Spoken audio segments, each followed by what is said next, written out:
அஸ்ஸலாமு அலைக்கும் வரஹ்மத்துல்லாஹி வபரகாத்துஹு. அன்பிற்குரிய சகோதரர்களே, மரணத்திற்கு பின் என்ற இந்த தொடர் நிகழ்ச்சியில ஒரு மனிதரை அடக்கம் செய்த பிறகும் அடக்கம் செய்வதற்கு முன்னரும் என்னென்ன செய்யக்கூடாத காரியங்கள் இருக்கின்றன என்பதை நேற்றைய தினம் கடைசியாக நம்ம பார்த்தோம். அதில் சில சகோதரர்கள் முக்கியமான ஒரு விஷயத்தை பற்றி கேட்டிருந்தார்கள்.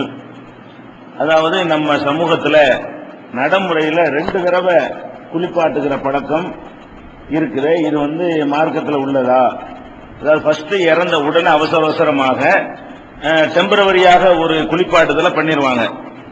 அதுக்கப்புறம் அந்த ஜனாசாவை அடக்கிற நேரம் வரும் பொழுது ஒரு நாளோ அரை நாளோ என்னைக்கு எடுக்கிறாங்களோ அந்த நேரத்தில் ஒரு தடவை என்ன செய்வாங்க, குளிப்பாட்டி ஃப்ரெஷ்ஷா கொண்டு போவாங்க. அப்படி 2 தடவை குளிப்பாட்டுறது என்பது மார்க்கத்தில் இருக்குதான்னு கேட்கிறாங்க.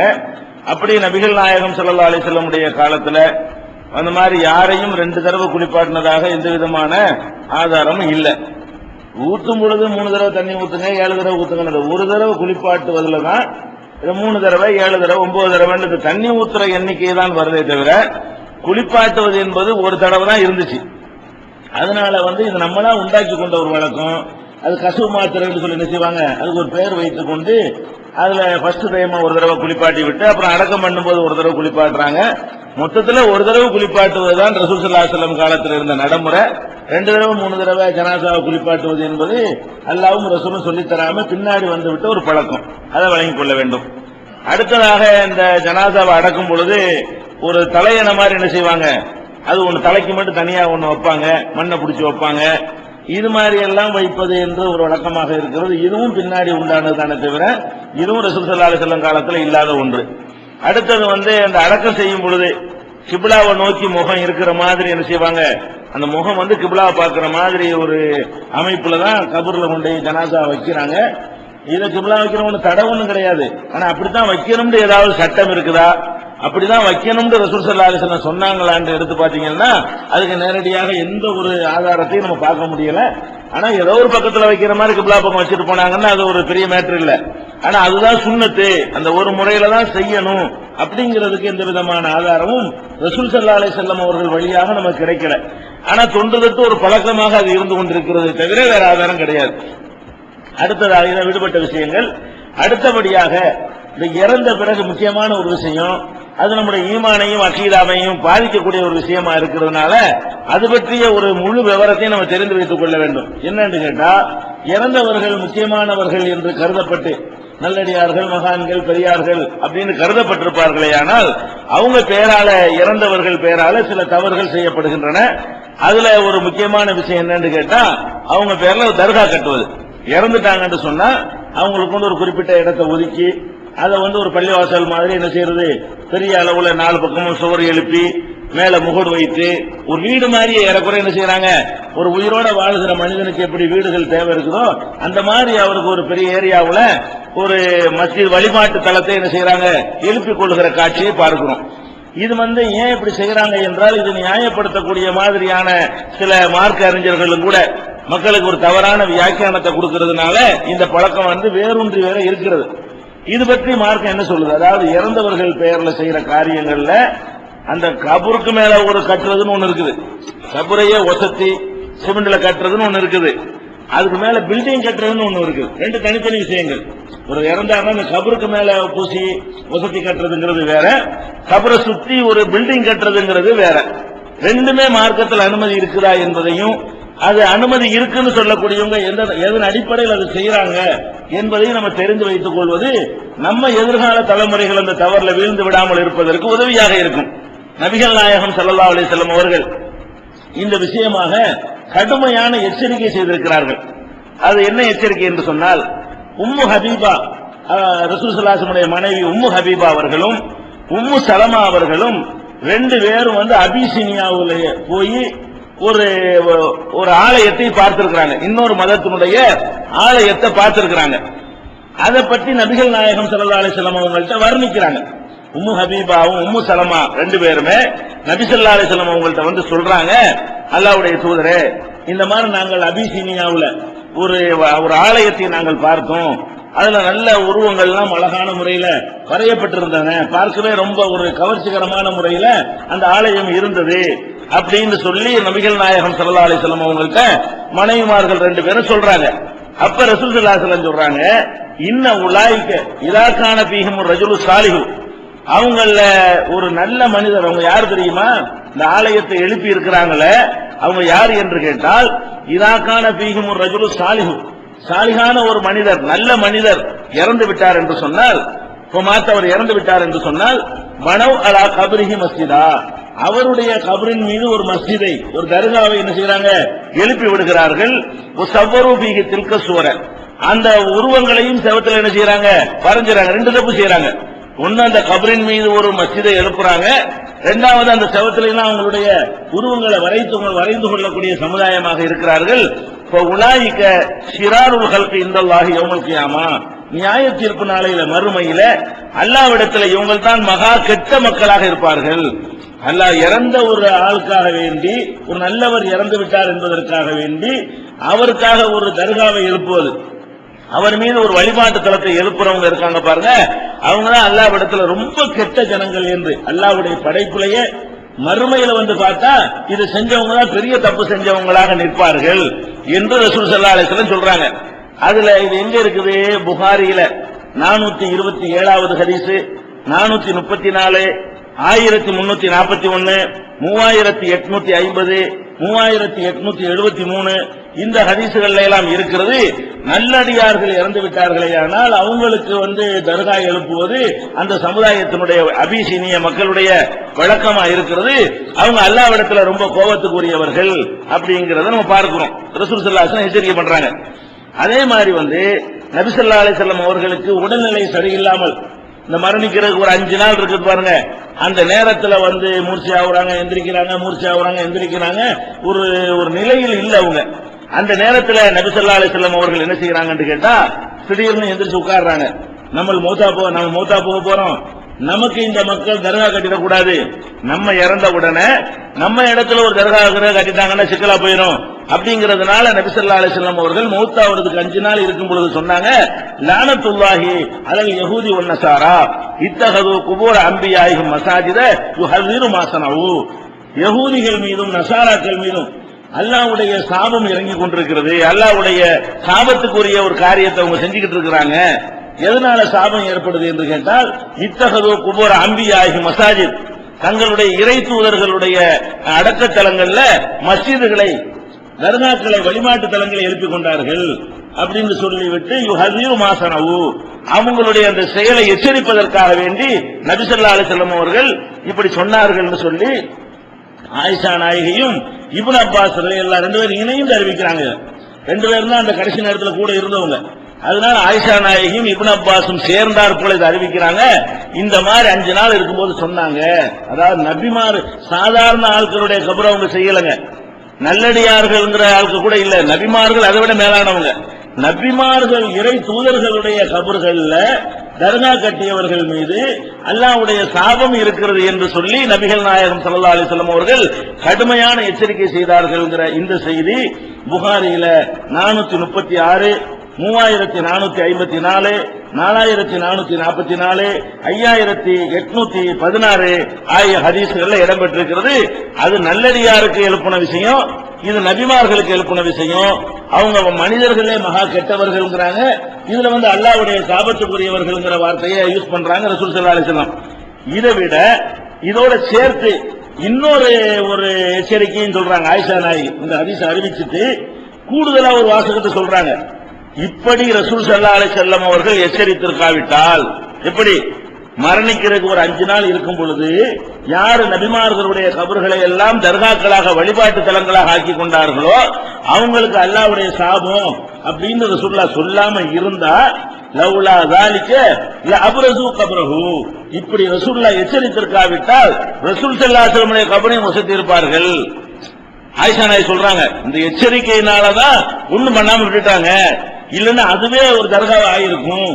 கைர அன்னி அக்ஷா யுத்தகல மஸ்ஜிதன், அது மஸ்ஜிதாக ஆக்கப்பட்டு விடுமோ என்று என்ன செய்யறேன், நான் அஞ்சுகிறேன் என்றும் ஆயிஷா நாயகி என்ன செய்யறாங்க, சொல்றாங்க.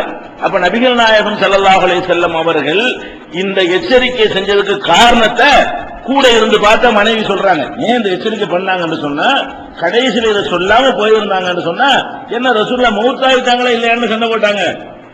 இந்த சஹாபாக்களுக்கு ரசூல் ஸல்லல்லாஹு அலைஹி வஸல்லம் மீது உள்ள அன்பு என்ன, இவங்க எல்லாம் பெரியார் மகான் மேல அன்பு வச்சுட்டு கட்டுறாங்களா, அதையெல்லாம் தாண்டின அன்பு இருந்தது.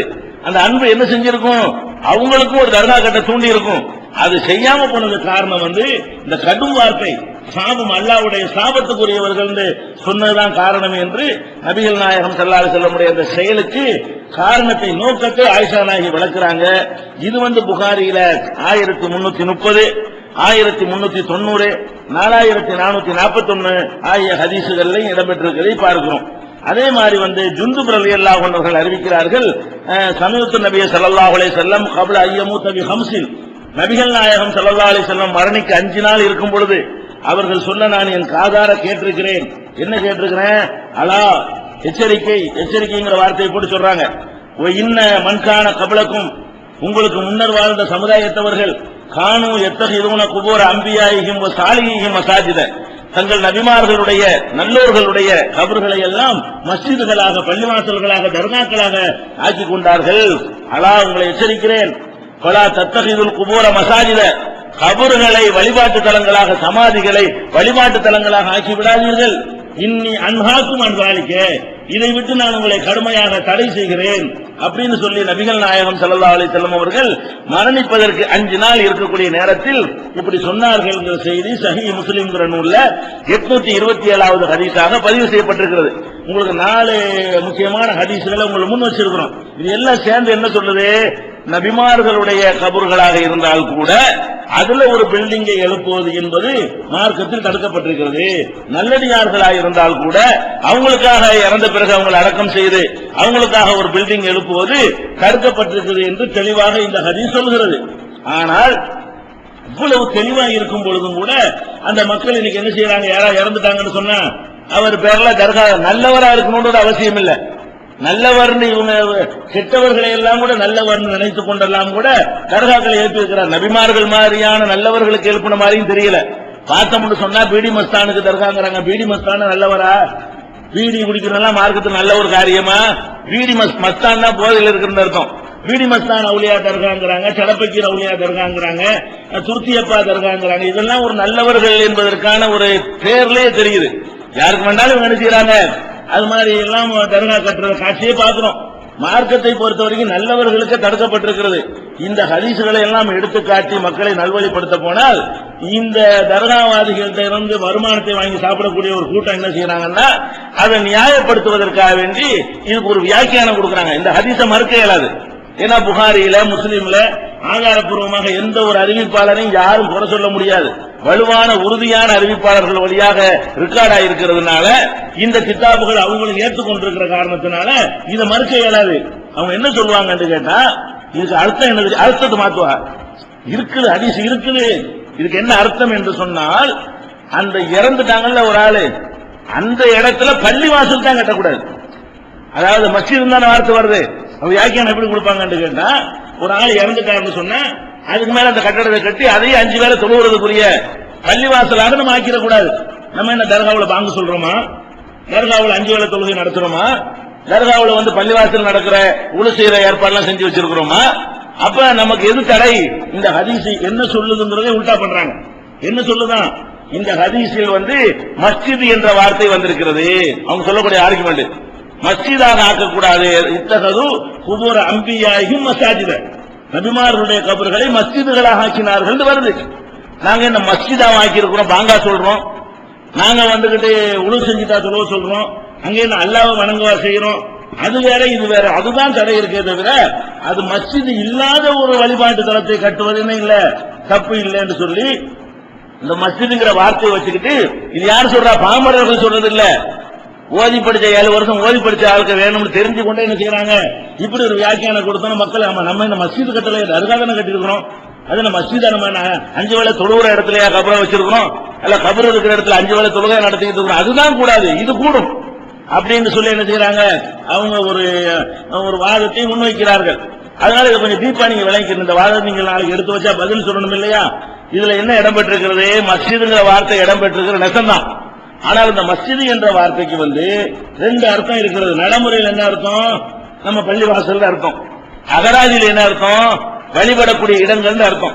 எல்லா வழிபடக்கூடிய இடங்களையும் என்ன செய்யலாம்? மஸ்ஜிதுன்னு சொல்லலாம். அதே நேரத்தில் முஸ்லிம்கள் மாத்திரம் 5 வேளை தொழுகை நடத்துறமே அதையும் மஸ்ஜிது என்று சொல்லலாம். மஸ்ஜிதுங்கிற வார்த்தைக்கு அகராதியில் அர்த்தம் எல்லாத்தையும் குறிக்கக்கூடியது, வழிபாட்டு தலம் அப்படின்னு அர்த்தம். இஸ்லாம் வந்த பிறகு என்ன அர்த்தம் ஆயிடுச்சு? அதுக்கு மஸ்ஜித் சொன்னா இந்த மாதிரி பாங்க சொல்லி தொழுகை நடத்தி அதுக்கு ஒதுக்கி வச்சிருக்கோம்ல, பள்ளிவாசல் நம்ம அறிந்து வச்சிருக்கிறோமே, அதுதான் மஸ்ஜிதுங்கிறது இஸ்லாம் ஆக்கிடுச்சு. இப்படி வரும்பொழுது இந்த சொல் மஸ்ஜிதுங்கிற வார்த்தை குர்ஆனிலே ஹதீஸிலே பயன்படுத்தப்படுமையானால் சில இடங்களிலே அதனுடைய அகராதி அர்த்தத்தை தான் கொடுக்கணும். சில இடங்களிலே மார்க்கத்தில் என்ன அர்த்தம் இருக்குதோ அதைத்தான் கொடுக்கணும். அது அந்த இடத்தை பொறுத்து நம்மளே தீர்மானிச்சுக்கலாம். புரிஞ்சு கொள்வதற்காக நான் வேற ஒரு உதாரணத்தை சொல்லிவிட்டு இதை விளக்கலாம். ஏன்னா டீப்பா இதை நீங்க தெரிஞ்சு வச்சுக்கணும். இப்ப நம்ம தொழுகைங்கிறோம். தொழுகைக்கு அரபில என்ன சொல்லு? சலாத். சலாத்துனா என்ன? ஹய்யா அலஸ் ஸலாங்கிறாங்கல்ல, சலான்னா தொழுகைன்னு அர்த்தம். இந்த சலாத்துங்கிற வார்த்தைக்கு அகராதியில தொழுகைன்னு அர்த்தமா? அகராதியில தொழுகைன்னு அர்த்தம் கிடையாது. அகராதி ரசூலுல்லாஹ் காலத்துக்கு முந்தைய பிடிச்சிருக்கிறது அகராதிங்கிறது, டிக்ஷனரிங்கிறது. அப்ப இந்த சலாத்துங்கிற வார்த்தையை ரசூலுல்லாஹ் தான் முதல்ல கண்டுபிடிச்சாங்களா? இல்ல. ரசூல் ஸல்லல்லாஹு அலைஹி வஸல்லம் வர்ற முந்தைய இந்த பாஷையை மக்கள் பேசிக்கிட்டு இருந்தாங்க. அப்ப ரசூல் ஸல்லல்லாஹு அலைஹி வஸல்லம் வருவதற்கு முன்னாடி சலாத்துங்கிற வார்த்தையை அந்த மக்கள் பயன்படுத்தினார்கள் பிரார்த்தனை செய்வதற்கு. சலாத்துக்கு நேரடி அர்த்தம் என்ன? சலாத்து என்ற வார்த்தைக்கு அகராதியுடைய அர்த்தம் என்னன்னு கேட்டா இறைவன்கிட்ட பிரார்த்தனை செய்வது அப்படின்னு அர்த்தம். நபிகள் நாயகம் அல்லாஹ்வுடைய தூதரா வந்த பிறகு நம்ம குறிப்பிட்ட நின்று குனிந்து நெத்திய நேரத்தில் வச்சு அத்தையாத்துல உட்கார்ந்து ஒரு முறையா செய்யறமே, இதுக்கு சலாத்துன்னு உங்க பேரை வைக்கிறாங்க. அதனால சில இடங்கள்ல இந்த சலாத்துக்கு அகராதி அர்த்தத்தை கொடுக்கணும். சில இடங்கள்ல இந்த சலாத்துக்கு என்ன செய்யணும்? இந்த நடைமுறையில மார்க்கத்தில் என்ன அர்த்தம் கொடுத்திருக்கிறோமோ அதை கொடுக்கணும். அந்த அர்த்தம் கொடுக்கிற இடத்துல இந்த அர்த்தம் கொடுத்துடக்கூடாது, இந்த அர்த்தம் கொடுக்கிற இடத்துல அந்த அர்த்தம் கொடுத்துடக்கூடாது. இது ரெண்டுமே குர்ஆன்ல உங்களுக்கு ஆதாரம் இருக்கிறது. உதாரணம் பாத்தீங்கன்னு சொன்னா நபிகள் நாயகம் ஸல்லல்லாஹு அலைஹி வஸல்லம் காலத்தில் வாழ்ந்த இந்த மக்கா முஸ்ரிக்குன்னு சொல்றோமே அவங்களுடைய வழிபாட்டை பற்றி அல்லாஹ் சொல்லும் பொழுது மாக்கான சலாத்துஹும் இன்தல் பைத்தி இல்லா முகாவ தஸ்தியா, அவங்களுடைய சலாத், இந்த இணை கற்பிக்கக்கூடியவர்கள் இருக்கிறாங்களே இவங்களுடைய சலாத், இவங்களுடைய பிரார்த்தனை என்பது இல்லா முகாவ தஸ்தியா, சீட்டி அடிப்பதும் கைதட்டுவதும் தான் இவங்களுடைய வணக்கமாக இருக்கிறது, இவங்களுடைய பிரார்த்தனையாக இருக்கிறது என்று அல்லாஹ் சொல்லி காட்டுறான். அவங்களுடைய வணக்கத்துக்கு என்ன வார்த்தையெல்லாம் யூஸ் பண்றான்? சலாத்துன்னு யூஸ் பண்றான். அவங்க என்ன ருக்குவா செஞ்சாங்க, அவங்க என்ன சஜிதாவை செஞ்சாங்க, அவங்க கிபிலாவை நோக்கிட்டா செஞ்சாங்க, அல்லது அவங்க ஒழு செஞ்சுட்டு நின்றாங்களா? அவங்க சீட்டி அடிக்கிறதையும் கைதட்டுவதையும் அல்லாஹ் என்ன செய்யறான்?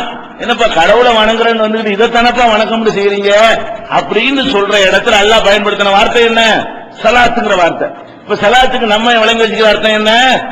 குனிந்து நிமிந்து நெத்திய நிலத்துல வச்சு அதைத்தான் சலாத்துன்னு வழங்கி வச்சிருக்கிறோம். ஆனால் அந்த இடத்துல அந்த அர்த்தம் கொடுக்க இயலுமா? கொடுக்க இயலாது. அந்த இடத்துல என்ன கொடுக்கணும்? அவங்களுடைய பிரார்த்தனை இந்த மாதிரி இருக்கிறது அப்படின்னு டிக்ஷனரியில உள்ள அர்த்தத்துக்கு போயிடணும். இது மாதிரி நிறைய சொற்கள் இருக்கிறது. அது எந்த இடத்தில் பயன்படுத்தப்படுகிறதோ அதுக்கு தகுந்த மாதிரி அதனுடைய அர்த்தங்கள் என்ன செய்யும்? மாறும்.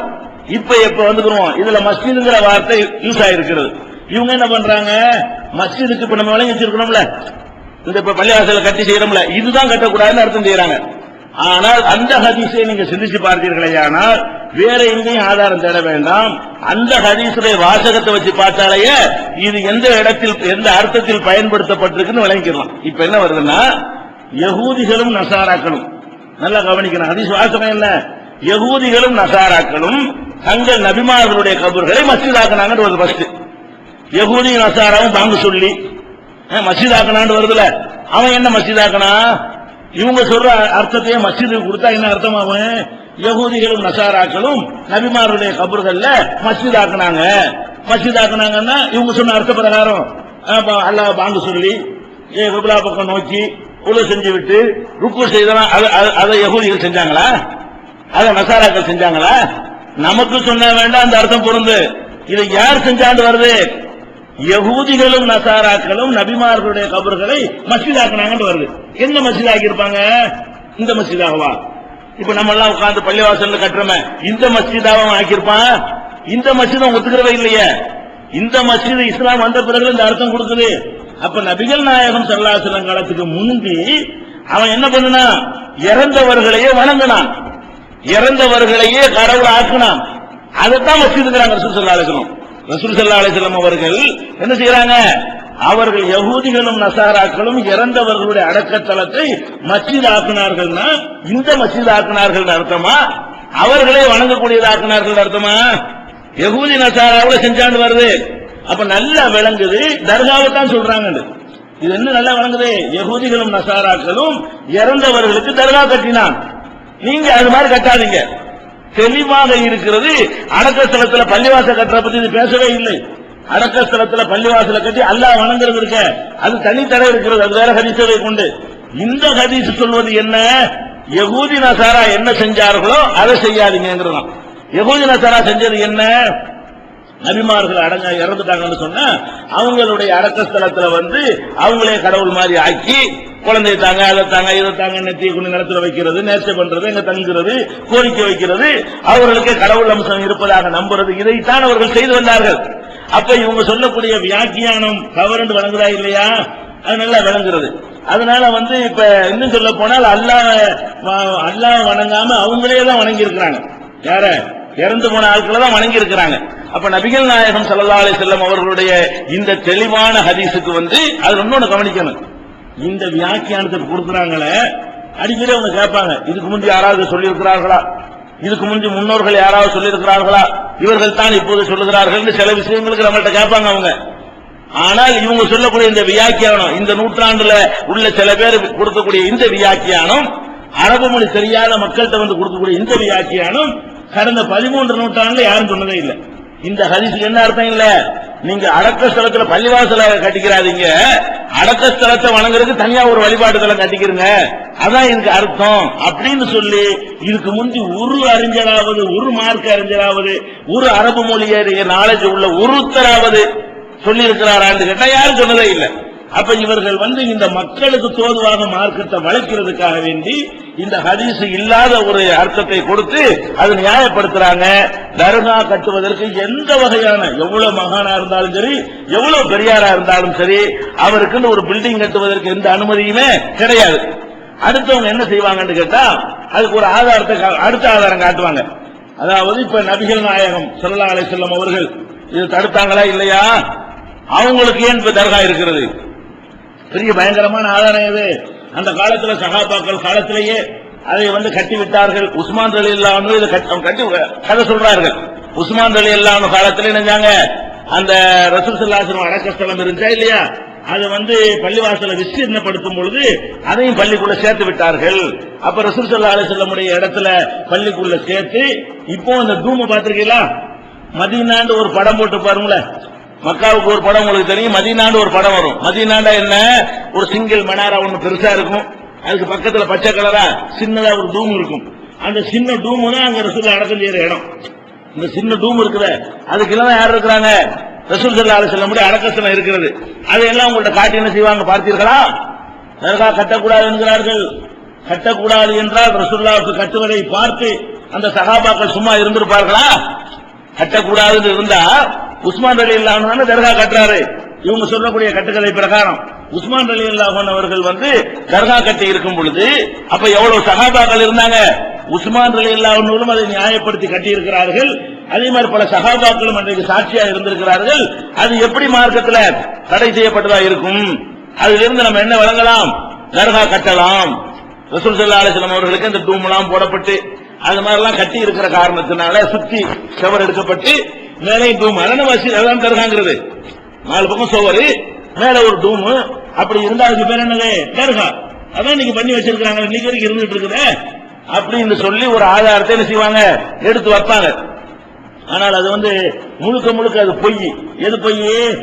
உஸ்மான் ரலியல்லாஹு அன்ஹு அவர்கள் அந்த ஹுஜராத் சொன்னா நபிகள் நாயகம் ஸல்லல்லாஹு அலைஹி வஸல்லம் உடைய மனைவிமார்களுக்காக வேண்டி பள்ளி வாசலை ஒட்டி ஒதுக்கப்பட்டிருந்த அறைகள் இருக்குதுல, அதான் ஹுஜராத்துங்கிறது.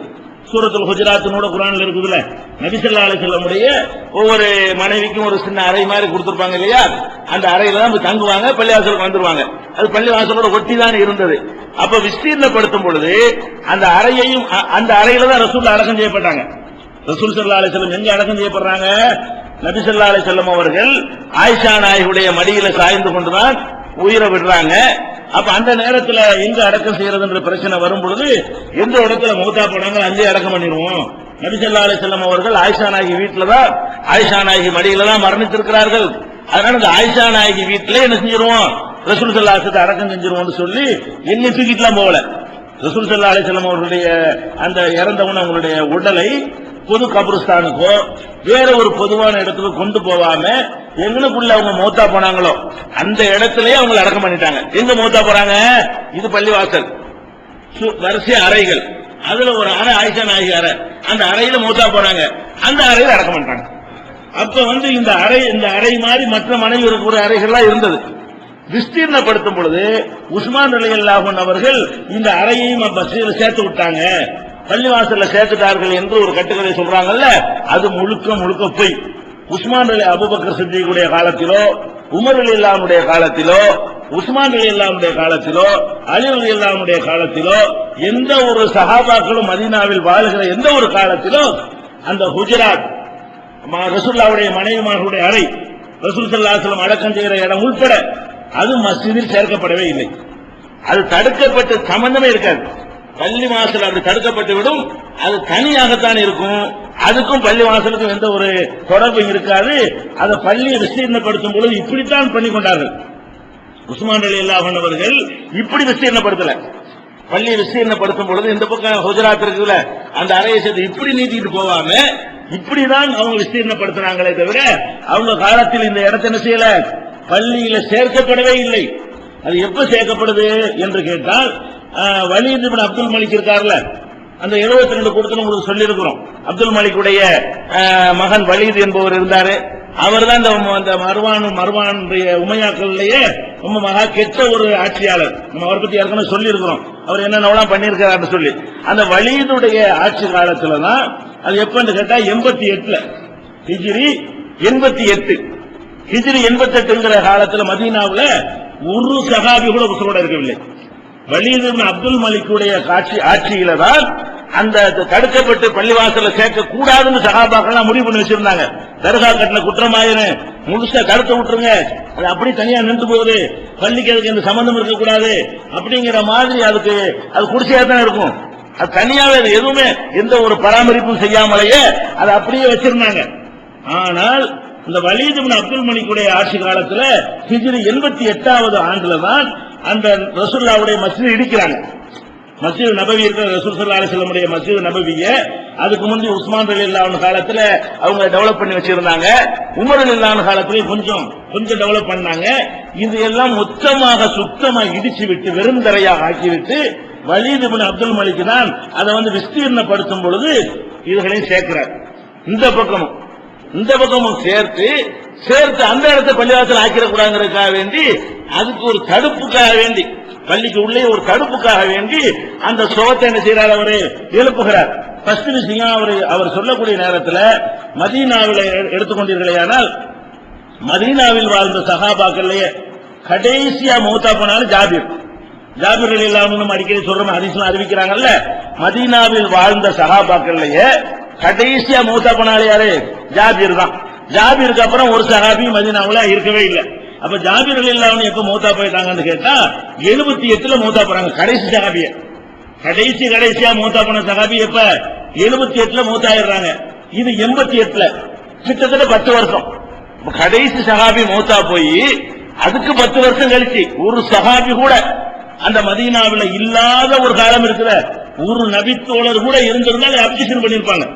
அல்லாஹ்வுடைய ரசூல்கிட்ட பாடமற்ற சஹாபாக்கள் இருந்திருப்பார்களே. ஆனால் இது என்ன ஒரு அநியாயம் செய்யற, எப்படி அபூ சயீத் அல் குத்ரிய மர்வான சட்டை பிடிச்சி இழுத்தாரோ மெம்பர்ல ஏறும்போது அந்த மாதிரி ஒரு அப்ஜெக்ஷனாக நடந்திருக்கும்.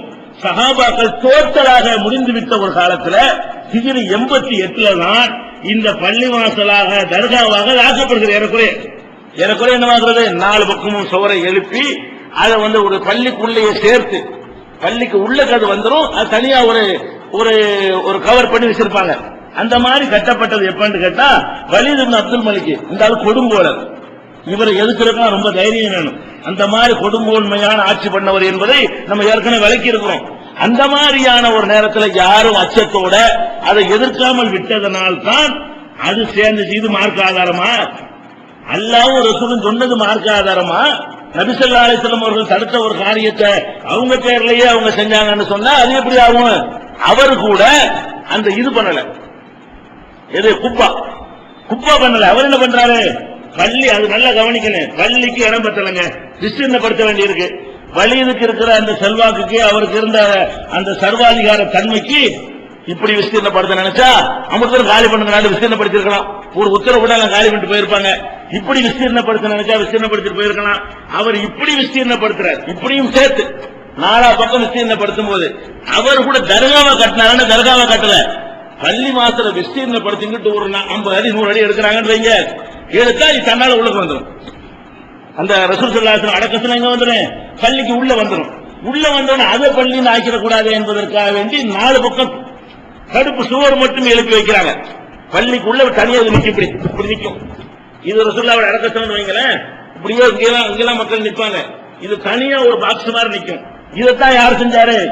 வலீத் இப்னு அப்துல் மலிக் செஞ்சார். அவரோட நோக்கம் என்ன?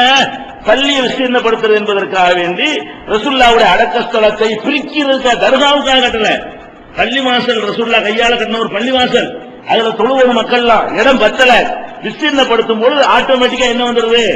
இவங்க அடக்கஸ்தலமும் உள்ளக வந்துருது. ஓப்பனா கிடைச்சுன்னு சொன்னா வேற வேற விபத்துக்கள்லாம் ஏற்பட்டு போயிருக்கும். மண்ணு அள்ளிட்டு வந்து பாம்பு போயிடும். செவர் மட்டும் வைக்காம இருந்தாங்கன்னு வைங்க, அந்த காலத்துல அந்த செஞ்சது கெட்டது ஒரு நல்லது. விஸ்தீர்ணப்படுத்தாம இருந்திருக்கலாம், அப்படி பண்ணிருக்கலாம். சரி, பண்ணும் பொழுது இந்த 4 பக்கம் செவர் எழுப்பாம வச்சிருந்தாருன்னு சொன்னா ரம்சம் தண்ணி ஒரு கேன்ல வர்ற மாதிரி மண்ணு ஒரு கேன்ல வந்துடும். கிணறாக்கி இருப்பாங்க. வரவங்க போறவங்க என்ன செய்வான்? ரசூலுல்லாஹ் அடக்கஸ்தலம் மண் அள்ளிட்டு வந்து அதை பெரிய சுரங்கமாக்கி இருப்பானுவ. அதெல்லாம் ஆகக்கூடாதுக்காக வேண்டி, தடுக்கிறதுக்காக வேண்டி என்ன பண்ணிட்டாரு? அவரு இதை பண்ணிட்டாரு. ஆனால் தூம்பு மாறி போட்டு இப்ப இருக்கிற இந்த மெத்தேடுல அவர் செஞ்சாருன்னா செய்யல, சும்மா தடுத்தாங்க. அதாவது பள்ளி நினைச்சிடக்கூடாது, இது பள்ளிவாசல் இல்ல, அதுக்காக அதுக்கு முக்கியத்துவம் கொடுக்கறதுக்காக செய்யல.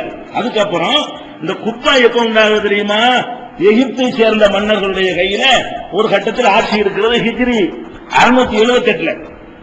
ஹிஜ்ரி 678 நீங்க பாத்துக்கங்க.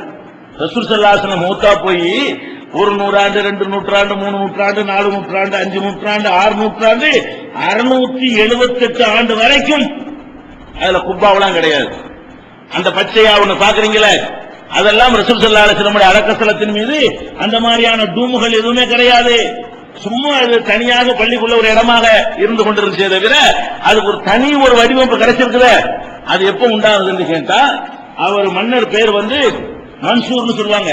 மன்சூர்ங்கிற அரசர், இந்த மன்சூர் என்ற அரசர் தான் ஹிஜ்ரி 678வது ஆண்டில் ரசூல் ஸல்லல்லாஹு அலைஹி வஸல்லமுக்கு தொண்டு செய்ய போறேன் அப்படின்னு நினைச்சுக்கிட்டு அவர் தான் இந்த பச்சை அந்த இதெல்லாம் குப்பாவெல்லாம் வச்சு அது ஒரு தர்கா செட்டப்ல வந்து அவர் உண்டாக்குனார். இது மார்க்கத்தில் ஆதாரமா? மன்சூர்ங்கிற ஒரு அரசன் செஞ்சதுதான் மார்க்கமா? அவன் ரசூல் ஸல்லல்லாஹு அலைஹி வஸல்லம் விருப்பத்துக்கு மாத்தமா ஒரு காரியத்தை செஞ்சுட்டான். அது இன்னைக்கு வரைக்கும் இவங்க ரிமூவ் பண்ணாம இருக்கிறாங்க. மார்க்கத்தில் தடுக்கப்பட்டதை ரசூல் ஸல்லல்லாஹு அலைஹி வஸல்லம் செய்யற சரியான கண்ணியம் என்ன? அவங்க சொல்ல நிறைவேற்றுறதுதான் கண்ணியம். அவங்க மேல உள்ளதுக்கு அன்புங்கிற பேர்ல அவங்களுடைய சொல்லுக்கு மாற்றம் செய்வது வந்து சரியாகுமா? அது இன்றைக்கு என்ன செய்யறாங்க? குர்ஆன் ஹதீஸ்படி ஆட்சி செய்யறோம் சொல்லக்கூடிய இந்த ஆட்சியாளர்கள் நீக்கலன்னு சொன்னா எந்த ஆட்சி நீக்குங்க? தப்பான ஒரு பேசிக்கல வந்து என்ன இருக்குது? அது இருக்கிறது. ஆனால் உண்மையில் என்ன பண்ணணும்? அது மார்க்கத்தின் சட்ட பிரகாரம் நபிகள் நாயகம் இதைத்தான் மூத்தாளர்கள் எச்சரிச்சாங்க. ஆயிஷா நாயகி இதைத்தான் சொன்னாங்க,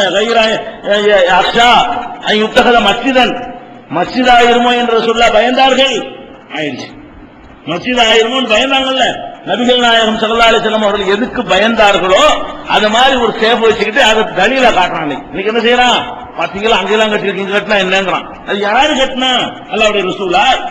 நீங்க சொல்லப்படி சஹாபாக்களா? யாரு கட்டினா? 678 கட்டினதுக்கு மார்க்கத்துக்கு என்ன சம்பந்தம்? அப்ப அந்த மாதிரி ரசூல் ஸல்லல்லாஹு அலைஹி வஸல்லம் காலத்திற்கு பின்ன அதனால என்ன எழுதிருப்பாங்க? எப்படிப்பட்டவங்க கட்டிருக்கான்னு தெரியுமா? அதுல பாத்தீங்கன்னா இப்ப இருக்குதா இல்லையான்னு தெரியல. ஒரு 50 வருஷத்துக்கு முன்னாடி எல்லாம் எழுதப்பட்ட நூல்களை நம்ம பார்க்கிறோம். அதுல என்ன எழுதிருப்பாங்கன்னு கேட்டா, இந்த நூல்களை யா சையீதின்னு வரும்ல, யா சையீதி யா ரசூலல்லாஹி குதுபியதி, அது குருதா, இதுகள் எல்லாம் சுத்தி எழுதிருக்கும். அப்ப எப்படிப்பட்ட ஆள் விளைவிக்கிறீங்க? இந்த கட்டினாலு பக்கா சிறுக்கு கூட்டம். இந்த சிறுக்கு வைக்கிற கூட்டம் தான் என்ன இருக்குது, அவங்க கையில் அல்ல ஒரு கட்டத்தில் ஆட்சியை கொடுக்குறான். அவங்க ஆட்சியில வரும்போது யார் செய்யுது, யார சூழலாய் புதுமை ரசூல்லாவை கையை பிடிங்க, உங்களை விட்டா எங்களுக்கு யார் நாதியே இல்லைன்னு சொல்லி ரசூல் ஸல்லல்லாஹு அலைஹி வஸல்லம் அவர்கள்ட்ட பிரார்த்தனை செய்யற மாதிரியான பாடல்களை எல்லாம் அதுல சுத்தி சவத்தில் எல்லாம் இணைஞ்சார்கள், எழுதி வைத்திருந்தார்கள் என்று நம்ம ஒரு 50 வருடத்துக்கு முன்னாடி எழுதப்பட்ட புத்தகம் வரைக்கும் பார்க்கிறோம். இப்ப உள்ள இருக்காங்க தெரியல. அப்ப நான் எதுக்கு சொல்றோம்னு கேட்டா, இது ஒரு கேடு கெட்டவர்கள் செஞ்ச ஒரு காரியம். மார்க்கத்தை அறியாத அல்லாஹ்வுக்கு இணை கற்பிக்கிற ஒரு சிலர் செய்த காரியம் மார்க்கத்தில் தலீல் ஆகுமா? அது ஒரு ஆதாரமா? அப்ப நபிகள் நாயகம் ஸல்லல்லாஹு அலைஹி வஸல்லம் அவர்களுடைய தடையைத்தான் நம்ம எடுத்துக்கொள்ளணுமே தவிர, இது மாதிரியாக பிற்காலத்தில் மன்னர்கள் செய்த காரியங்களை எல்லாம் அதை நம்ம மார்க்கத்தின் ஆதாரங்களாக எடுத்துக்கொள்ளக் கூடாது என்பதை நம்ம புரிந்து கொள்ள வேண்டும். அடுத்து என்ன என்று கேட்டால், இப்ப கட்டிட்டாங்கன்னு வைங்களேன், கட்டிட்டா கூட அதை என்ன செய்யணும் என்றால் மார்க்கத்தில் இடிக்கணும் இருக்கு. கட்டிட்டோம் சொன்னா ஒரு தெரியாத காலத்தில் கட்டிட்டாங்க. நம்ம ஊர்ல எவ்வளவு இருக்குது, புதுசு புதுசா தர்காக்கெல்லாம் உண்டா இருக்கிறது. அனைத்து முஸ்லீம்களும் சேர்ந்து அவங்களுடைய ஒட்டுமொத்த கடமை என்ன, அதை கலவரத்தை உண்டாக்கிட கூடாது. போய் அனைவரும் சேர்ந்து புரிந்து கொண்டு என்ன செய்யணும், அதை ரிமூவ் பண்ண. ரசூல் ஸல்லல்லாஹு அலைஹி வஸல்லம் அவர்கள் காபத்துல்லாவுக்குள்ள இப்ராஹிம் நபி இஸ்மாயில் நபி சிலை எல்லாம் இருந்தது. அதை அவங்க ரிமூவ் பண்ணல மக்காவுல இருந்த வரைக்கும். எப்ப ரிமூவ் பண்ணாங்க, அவங்க கையில அல்லாஹ் ஒரு ஆட்சி அதிகாரத்தை கொடுத்து மக்காவுல வெற்றி வீரராக நுழையும் பொழுதுதான் அதுக்கு வெளியே போட்டாங்க. ஒன்னு ஆட்சி இருந்தா ரிமூவ் பண்ணணும், இல்ல எல்லாருமா சேர்ந்து தெரிஞ்சுட்டாங்கன்னு சொன்னா அதை அவங்க இது பண்ணிக்கிறேன், பிரச்சாரம் பண்ணலாமே தவிர நீங்க கடப்பாரத்துக்கு போயிடக்கூடாது. ரசூல் ஸல்லல்லாஹு அலைஹி வஸல்லம் அந்த மாதிரி செய்யல. அந்த மாதிரி பிரச்சாரத்தின் மூலம் மக்களை வென்றெடுக்காம நீங்க போய் இடிச்சீங்கன்னு சொன்னா அவங்க அதை பெருசா கட்டுவாங்க. நீங்க சின்னதை போய் இடிச்சுங்களா, முடியல இந்த பாரு இன்னும் கொஞ்சம் பெருசா கட்டுறது, அப்படித்தான் அதை போய் நிற்கும். மக்களை ஃபர்ஸ்ட் திருத்த வேண்டும், இது தப்புங்கிறது புரிய வைக்கணும். மக்கள் என்ன செய்யணும், தர்கா கட்டுறது மார்க்கத்தில் இல்ல, இது நபிகள் நாயகம் தடுத்தது அப்படிங்கறத கொள்கை அளவுல நம்ம புரிய வச்சோம்னு சொன்னா, நம்ம ஒரு பாவத்தையில செய்யணும், ரசூல் ஸல்லல்லாஹு அலைஹி வஸல்லம் தடுத்த ஒரு காரியத்தை அவங்க மார்க்கத்தின் பெயரால செய்யறமே அப்படின்னு விளங்கிக் கொள்வார்கள். அதுக்கு என்ன ஆதாரம்னு கேட்டா, இப்ப நபிகள் நாயகம் ஸல்லல்லாஹு அலைஹி வஸல்லம் சொன்னதாக அபுல் ஹய்யாஜ்னு ஒருத்தர் இருந்தார். அவர் ஒரு படை தளபதியா இருக்கிறார் அலி ரலியல்லாஹு அன்ஹு காலத்துல. அப்ப அலி ரலியல்லாஹு அன்ஹு என்ன செய்யறாங்கன்னு கேட்டா, அவரை கூப்பிடுறாங்க. கூப்பிட்டு சொல்றாங்க, அலா அபாசுக அலாமா பாசனி அலைஹி ரசூலுல்லாஹி ஸல்லல்லாஹு அலைஹி வஸல்லம், நபிகள் நாயகம் ஸல்லல்லாஹு அலைஹி வஸல்லம் அவர்கள் ஒரு வேலைக்காக என்னை அனுப்பினார்கள், அந்த வேலைக்கு உன்னை நான் அனுப்பட்டுமா கேட்கிறாங்க. தன்னுடைய தளபதியிட்ட கேட்கிறாங்க.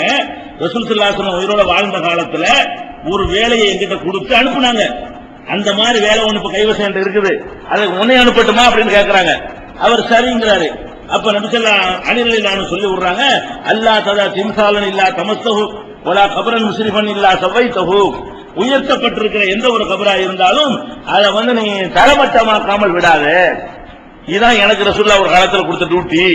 ரசூல் ஸல்லல்லாஹு அலைஹி வஸல்லம் ஆட்சியில இருக்கும் பொழுது எனக்கு என்ன டியூட்டி கொடுத்தாங்க, எந்தெந்த கபர் ஒசரமா கட்டி இருக்கிறதோ அதை போய் இடிச்சிட்டு வா என்று சொல்லி ரசூல் ஸல்லல்லாஹு அலைஹி வஸல்லம் எனக்கு ஆர்டர் பண்ணாங்க. கவர்மெண்ட் இடிச்சிட்டு வான்னு சொன்னா, அப்ப ரசூல் ஸல்லல்லாஹு அலைஹி வஸல்லம் ஜனாதிபதி என்ற முறையில அவங்க ஆர்டர் போட்டால் செஞ்சு ஆகணும்.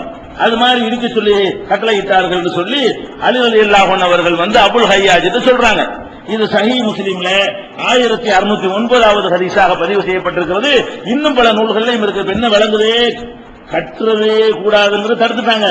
கட்டிட்டாலும் கபரை கட்டினால, கபருக்கு மேல பில்டிங் கட்டுறது கூட இல்ல, கபரை கட்டுறது ஒரு சின்ன ஏரியா தான் போக போகுது, அது பெருசாலும் வழிபாட்டு தரம் ஆயிராது. பில்டிங்கை கட்டி தர்காவை கட்டினா தான் வழிபாடு வரும். இந்த கபரை கட்டினா கூட என்ன செய்யணுமா, அதை இல்லா சவைத்தஹு, அதை தரமட்டமாக்காமல் விடக்கூடாது என்று நபிகள் நாயகம் ஸல்லல்லாஹு அலைஹி வஸல்லம் சொன்னார்கள். முஸ்லிம்ல 1609வது ஹதீஸ்ல இடம்பெற்றிருக்கிறது. ரசூலுல்லாஹ் தடுத்திருக்கிறாங்க. இந்த ஹதீஸ் எடுத்து சொன்னா உடனே இது நியாயப்படுத்திட்டு இருக்கிறது, ஹதீஸ் இருக்கத்தான் செய்கிறது, ஆனா அதுக்கு அந்த அர்த்தம் இல்ல.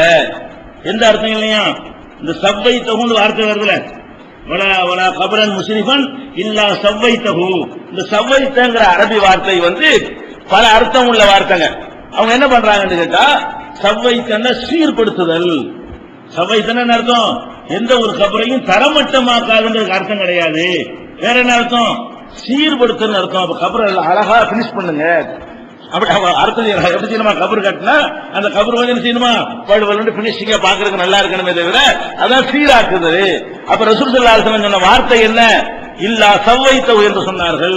சவ்வா என்ற வார்த்தைக்கு சீராக்குதல் தான் அர்த்தம், அதனால இடிக்க வேண்டிய அவசியம் கிடையாது என்று சொல்லி ஒரு விளக்கத்தை கொடுத்து அதுக்கு ஆதாரமாக சிலதெல்லாம் சொல்லுவாங்க. எப்படி சொல்லுவாங்க?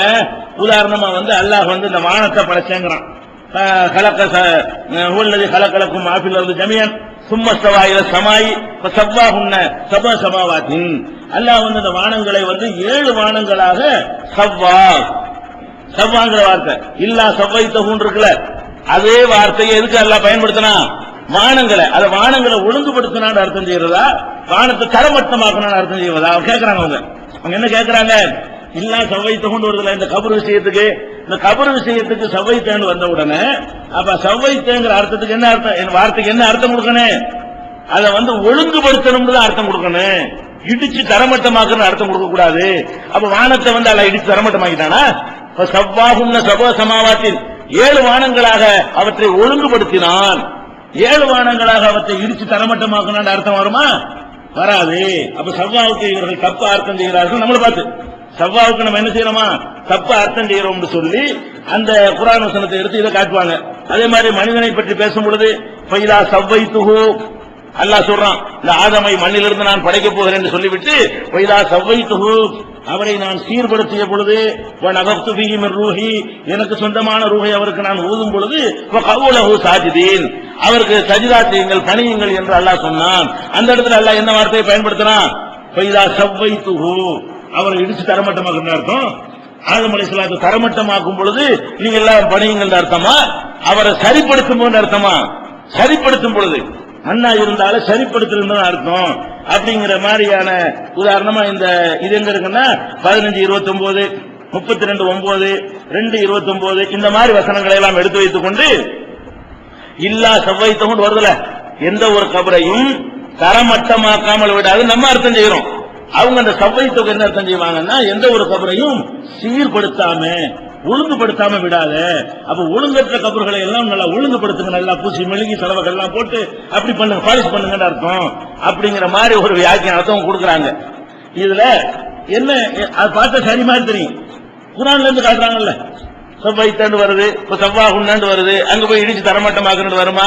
வராதுங்க. இது எதனால இந்த குழப்பம் வருதுன்னு கேட்டா, ஒரு விஷயத்தை சவ்வாங்கிற வார்த்தைக்கு நேரடி அர்த்தம் ஒழுங்குபடுத்துறது தான். ஒழுங்குபடுத்துறதா நேரடியான அர்த்தம். இந்த ஒழுங்குபடுத்துறது என்பதை எதோட சேர்க்கிறோமோ அதுக்கு தகுந்த மாதிரி அதனுடைய அர்த்தம் மாறிவிடும். உதாரணமா ஒரு கிழிஞ்ச துணியை, ஒரு சட்டை கிழிஞ்சு போச்சு, இதை ஒழுங்குபடுத்துக்கு என்ன அர்த்தம்? சக்கிரன் அர்த்தம். கிழிஞ்ச சட்டையை சுட்டி காட்டி இந்த சட்டை கிழிஞ்சிருக்கிறது, இதை ஒழுங்குபடுத்திக்கிட்டு வா அப்படின்னு என்ன அர்த்தம்? சக்கிறது தான் ஒழுங்குபடுத்துறது. அந்த இடத்துல அர்த்தம் என்னவா போகுது? சக்கிறது ஒழுங்குபடுத்துறது ஆகுது. அதே மாதிரி உடைஞ்சு போன பொருளை பத்தி பேசுறோம், இதை ஒழுங்குபடுத்திட்டு வா அப்படின்னா என்ன அர்த்தம்? அதை ஊற்றுறதுன்னு அர்த்தம். அது மாதிரி போகுது. அது மாதிரி ஒரு பாத்திரங்கள்லாம் கழுவ இதெல்லாம் ஒழுங்குபடுத்த பண்ண அர்த்தம், நல்லா கழுவிக்கிட்டு சுத்தமா வைந்த அர்த்தம். இங்க கொஞ்சம் அங்கே கொஞ்சம் ஜாமான்லாம் பரப்பி கிடக்குது, இதெல்லாம் கொஞ்சம் ஒழுங்குபடுத்துங்கன்னு அர்த்தம். அதுக்குரிய இடத்துல அடிக்க வைங்கன்னு அர்த்தம். இந்த ஒழுங்குபடுத்துதல்ங்கிற வார்த்தை எதுல சேர்த்து சொல்றோமோ அதுக்கு தகுந்த மாதிரி அர்த்தம் மாறும். அதை விளங்காம வானம் இருக்குது, அதை ஒழுங்குபடுத்துறன்னு அர்த்தம். அதை எப்படி அல்லாஹ் எப்படி படுத்தினா அதுக்கு ஒழுங்கோ அதை அல்லாஹ் செஞ்சான்னு அர்த்தம்.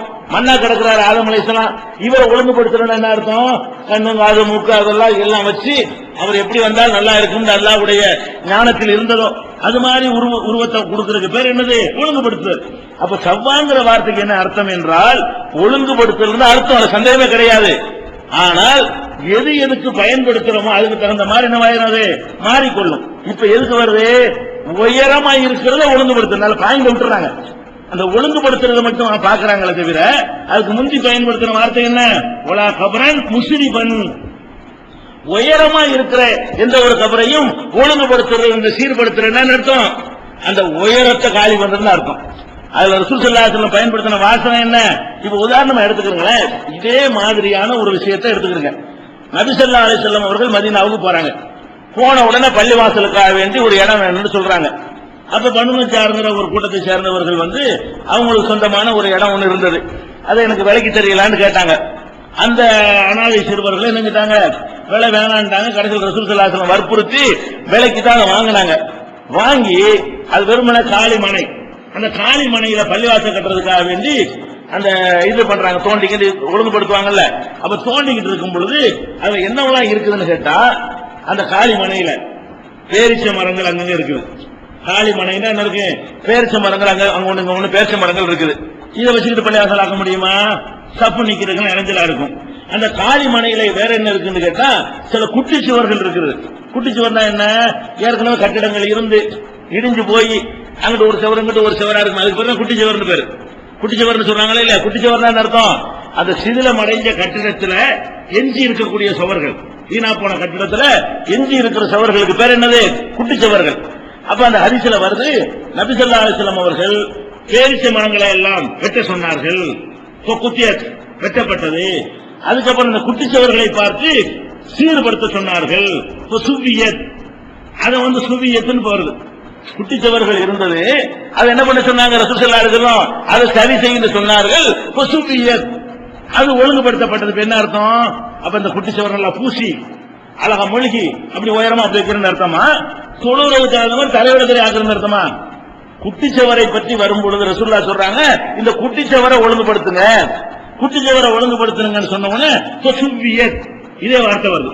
இந்த சவ்வாவுல உள்ளதான் சுவியத். இந்த சவ்வைத்த கொண்டு வருதுல, இந்த சவ்வாங்கிற சொல்லிலிருந்து தான் சவ்வா, சுவியத்து, சவ்வைத்த இந்த வார்த்தை எல்லாம் பிறக்கிறது. அப்ப மூலச்சொல் அதுதான் சுவியத். அப்ப அந்த குட்டிச்சவர்கள் எல்லாம் சுவியத். என்ன அர்த்தம் அதுக்கு? இவங்க சொன்ன அர்த்தம் என்ன? குட்டிச்சவருக்கு பெயிண்ட் அடிச்சு பூசி அப்படி வச்சா எப்படி சப்பு நிக்கிறது? அந்த இடத்துல பள்ளிவாசல் கட்டுவதற்காக வேண்டி ரசூல் ஸல்லல்லாஹு அலைஹி வஸல்லம் அதை ஒழுங்குபடுத்த சொன்னாங்கன்னா, இடிச்சு தந்தரையாக்கு மட்டமாக்கு சப்பு நிக்கிற மாதிரி ஆக்குன்னு அர்த்தமா? அதை குட்டிச்சவரை வச்சு ஒழுங்குபடுத்துங்கன்னு அர்த்தம். குட்டிச்சவரை இல்லாம ஆக்கணும். குட்டிச்சவரை பற்றி அதை ஒழுங்குபடுத்து என்று சொன்னால் அதுக்கு அர்த்தம் என்ன? குட்டிச்சவரை இருக்கக்கூடாது அர்த்தம். குட்டிச்சவரை வச்சுக்கிட்டு ஒழுங்குபடுத்துன்னு அர்த்தம் வராது. குட்டிச்சவரை காலி பண்றதுதான் அதை ஒழுங்குபடுத்துறது. இப்ப சுவியத்துங்கிற வார்த்தை எங்க வருது? புகாரியில 410, 1735, 3639 வருகிறது. அப்ப மஸ்ஜித் நபவியை கட்டும் பொழுது குட்டிச்சவர்கள் இருந்ததுனால அது பள்ளிவாசல் கட்ட உதவாது, அதை இடிச்சு தரமட்டமாக்க சொன்னாங்க ரசூல் ஸல்லல்லாஹு அலைஹி வஸல்லம். தரமட்டமாக்கப்பட்டது, அதான் சுவியத்தில் வருது. அப்ப உயரத்தை பற்றி பேசினால் அதுக்கு என்ன அர்த்தம்? கிழிஞ்சதை பற்றி பேசினால் கக்கிறது தான் ஒழுங்குபடுத்துறது. அது மாதிரி உடஞ்சதை பற்றி பேசினால் அதை ஒட்டுறதுதான் ஒழுங்குபடுத்துறது. உயரமா இருக்கிறத பற்றி பேசினால் அந்த காலி பண்றதுதான் அதில் செய்யற ஒழுங்குபடுத்துதல். அப்ப கபரை பற்றி ரசூலுல்லாஹ் பேசும் பொழுது ஒலா கபரன் முஸ்லிபன், உயரமா இருக்கிற எந்த ஒரு கபரையும் இல்லா சபைத்தஹு, அதை ஒழுங்குபடுத்தாம விடாத, காலி பண்ணாம விடாத, தரமட்டமாக்காம விடாது என்றுதான் அதுக்கு அர்த்தம் செய்ய வேண்டும். இன்னும் சொல்ல போனால் ரசூல் ஸல்லல்லாஹு அலைஹி வஸல்லம் ஹிஜ்ரத் செஞ்சு போனார்கள். அபூபக்கர் ரலியல்லாஹு அன்ஹு அவர்களோட ஹிஜ்ரத் செஞ்சு போனாங்க. குகைக்குள்ள போனா அந்த குகையில் என்ன இருக்கு? கரடு முரடா இருக்கும். அங்க ஒரு கல் இருக்கும், அங்க ஒரு மண். படுக்க எழுமா நபி ஸல்லல்லாஹு அலைஹி வஸல்லம் பிரயாணத்துக்கு ரொம்ப டயர்டா போய் வந்திருந்தாங்க. அபூபக்கர் சித்திக் அவங்க சொல்றாங்க, அதாவது ஒரு சவ்வைத்து நபி ஸல்லல்லாஹு அலைஹி வஸல்லம் மகானன் எதைய எனாம் அலைஹி, நபி ஸல்லல்லாஹு அலைஹி வஸல்லம் அவர்களும் நானும் குகைக்குள்ள போயிட்டோம். எதிரிகள் வரட்டிட்டு வர்றாங்க.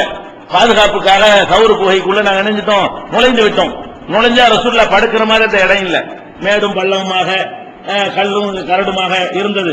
உடனே என் கையினால் அந்த இடத்தை சமநிலையில் ஆக்கி அதுல ரசூலுல்லாஹ் படுக்க வச்சேன் அப்படின்னு சொல்லும் பொழுது அபூபக்கர் சித்திக் பயன்படுத்துற வார்த்தை என்னன்னா, வஸவ்வைது லின்னபி ஸல்லல்லாஹு அலைஹி வஸல்லம், ரசூல் ஸல்லல்லாஹு அலைஹி வஸல்லம் அவர்களுக்காக வேண்டி நான் என்ன செஞ்சேன்?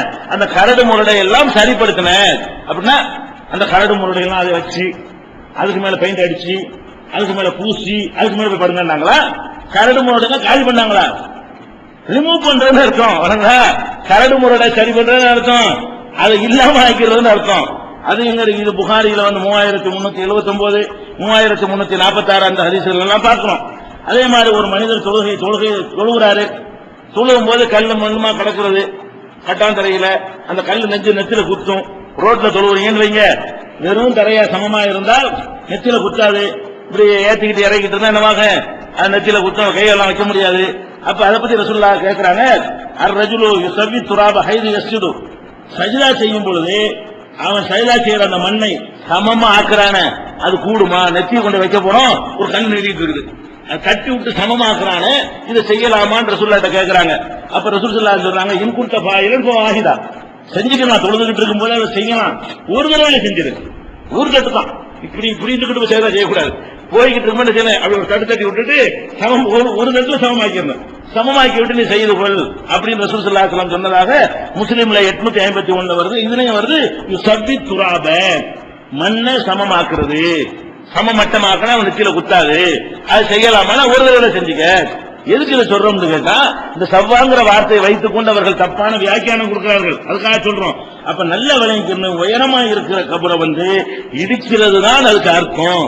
அதுதான் அர்த்தம் என்பதற்கு இது மாத்திரம் ஆதாரம் கிடையாது. இன்னும் ஏராளமாக திருமதி இமாம் அவர்கள் இந்த ஹதீஸை பதிவு செய்யறாங்க. பதிவு செஞ்சுட்டு இந்த ஹதீஸுக்கு கீழே சொல்றாங்க, ஒல் அமலு அலா ஹாதா இந்த பாலி அஹ்லுல் இல்மி யக்ரஹூன அன் யுர்ஃபஅல் கப்ரு ஃபௌகல் அர்தி. இந்த ஹதீஸுக்கு அர்த்தம் செய்வதில் அர்த்தத்தினால சண்டை வருது. அர்த்தம் செய்வது சரியாங்கிற திருமதி இமாம் மாதிரி ஒரு மொழி வல்லுநரா இவர்கள்லாம் திருமதி இமாம் என்ன சொல்றாங்க, இந்த ஹதீஸுடைய அர்த்தத்தை சொல்றாங்க. இதன் அடிப்படையில பூமியை விட மேல கபரை உயர்த்துவது கூடாது என்று அறிஞர்கள் முடிவு செய்கிறார்கள். இதன் அடிப்படையில கபரை ஒழுங்குபடுத்துற அர்த்தமா இருந்தா அப்படி முடிவு எடுப்பாங்களா? அந்த அர்த்தம் இல்லாதனால இப்படி முடிவு எடுக்கிறாங்கன்னு சொல்றாரு திருமதி இமாம். இது 970 இடம்பெற்றிருக்கிறத பார்க்கிறோம். அதே மாதிரி குர்ஆன்ல 4:42 அல்லாஹ் சொல்லி காட்டுகிறான், யௌமஇதின் யவத்துல்லதீன கஃபரு வஸவர் ரசூல லவ் துஸவாபிஹிமுல் அர்து. நிராகரிப்பவர்கள் கியாமத் நாள்ல சொல்வார்கள், தங்களை போட்டு இந்த பூமியை சமமாக்கி விட்டால் தேவையில்லையே, உசுரோடு நிற்பாங்க. கொஸ்டின் கடுமையா இருக்கு, நம்மள இந்த பூமிக்குள்ள போட்டு கரமட்டமா ஆக்கிட்டாண்டா, காலி பண்ணிட்டாண்டா தேவையில்லையே அப்படின்னு ஆசைப்படுவான். செத்துட்டா தேவையில்லைன்னு ஆசைப்படுவான். செத்து இந்த மண்ணோட மண்ணை ஆகிட்டா தேவையில்லைன்னு ஆசைப்படுவான். அதுக்கு எல்லாம் பயன்படுத்துற வார்த்தை சவ்வாங்கிற வார்த்தை. அப்ப இந்த சவ்வாங்கிற வார்த்தையை வைத்துக் கொண்டு விளையாடுறாங்க. இதுக்கு எந்த விதமான ஆதாரமும் கிடையாது. அதாவது கபரை கட்டக்கூடாது, கட்டினா இடிக்கணும் என்பதுதான் நபி ஸல்லல்லாஹு அலைஹி வஸல்லம் தெளிவான தீர்ப்பு. இது தொடர்பாக இன்னும் சில சந்தேகங்கள், இன்னும் சில விவரங்கள் இருக்கின்றன. இன்ஷா அல்லாஹ் அதை அடுத்த நாட்களில் பார்க்கலாம்.